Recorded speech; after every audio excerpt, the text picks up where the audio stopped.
एते बड़ श्रावण मास सोमवार शिवଙ୍କୁ दर्शन न कले मन को कौन शांति मिलिब। ସେଥିପାଇଁ ଆଜି ଆମେ ଶାଶୁ ବୋହୂ ବାହାରି ପଡ଼ିଛୁ ଆମ ଫୁଲବାଣୀରେ ଥିବା ଶିବ ମନ୍ଦିର। କେମିତି ବା ନ ଯିବି? ମୁଁ ତ ଶିବ ଠାକୁରଙ୍କୁ ବହୁତ ମାନେ।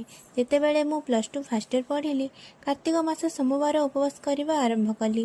ସେବେଠୁ ମୁଁ ଆମ ଗାଁରେ ଥିବା ଶିବ ମନ୍ଦିର ପ୍ରାୟ ଯାଉଥିଲି, ଆଉ ଭଜନ ମଧ୍ୟ ଗାଉଥିଲି। ଫାଇନାଲି ଆମେ ଆସି ଶାଶୁ ବୋହୂ ମନ୍ଦିର ପ୍ରାଙ୍ଗଣରେ ପହଞ୍ଚି ଗଲୁ। ଭିତରେ ତ ଦୀପ ଲଗା ହେବନି ମନା, ସେଥିପାଇଁ ଆମେ ବାହାରେ ଦୀପ ଗୋଟେ ଗୋଟେ ଲଗେଇ ଭିତରକୁ ପ୍ରବେଶ କଲୁ। ଶିବ ଠାକୁରଙ୍କୁ ମନ ଭରି ଦର୍ଶନ କଲୁ। ଶିବ ଠାକୁରଙ୍କୁ ଦର୍ଶନ କଲା ପରେ ପାଖରେ ଥିବା ରାମ ମନ୍ଦିରକୁ ଯାଇଥିଲୁ। ସେଠାରେ ଦର୍ଶନ ସାରି ଚନ୍ଦନ ଟିପା ଟିକେ ଟିକେ ଲଗାଇ ନେଇ ଫେରି ଆସିଥିଲୁ। ଫେରିବା ବାଟରେ ଦିଟା ବୃଦ୍ଧା ଲୋକଙ୍କୁ ଦେଖିଲୁ।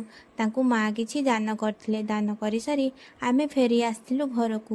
ଘରକୁ ଆସିଲା ପରେ ମୁଁ ଚୁଡ଼ା ଉପମା ବନେଇ ଖାଇ ନେଇଥିଲି। ଯଦି ଆପଣଙ୍କୁ ମୋ ଭିଡ଼ିଓଟି ଭଲ ଲାଗିଥାଏ ମୋ ଚ୍ୟାନେଲଟିକୁ ସବସ୍କ୍ରାଇବ୍ କରିବେ। ରହୁଛି। हर हर महादेव।